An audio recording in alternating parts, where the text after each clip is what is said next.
প্রেগনেন্সিতে একা হাতে বাড়ির সমস্ত কাজ করা বেশ অনেকটাই কঠিন, তবে আমার শাশুড়ি মা তিনি কিন্তু আমাকে বেশ অনেকটাই এখন সাহায্য করেন। ফ্রিজে আগের দিনের মাছ আমি ধুয়ে বেছে রেখে দিয়েছিলাম, আর এখন সকালবেলায় আমি বের করে নিলাম, কারণ বরফটা না গললে রান্না করতে কিন্তু অনেকটাই অসুবিধা হবে।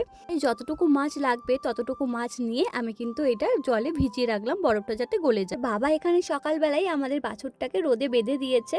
আর এই দেখো, এইগুলো হলো আমাদের ঘরে পোষা ছাগল। বাবা কিন্তু খুব শখ করে এই ছাগলগুলো পুষেছে।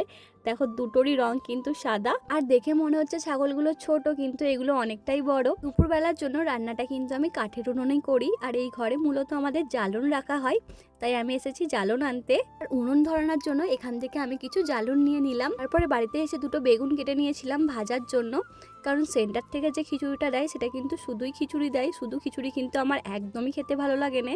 তাই আমি এখানে বেগুন ভেজে নিচ্ছি, আর সাথে ডিম সেদ্ধ বসিয়ে দিলাম।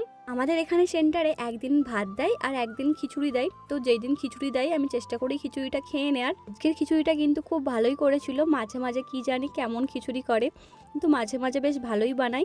আর খাওয়ার পর আমি এখানে রান্নার জন্য শাক কেটে নিচ্ছি, লাউ শাক করবো আজকে একটু। আর আমি এখন চেষ্টা করি আমার প্রতিদিনের খাবারেতে সবজিটা রাখারই। আর এখানে কিন্তু আমার রান্নাও শেষের দিকে। তো চলো টাটা, আজকের ভিডিওটা এখানেই শেষ করছি।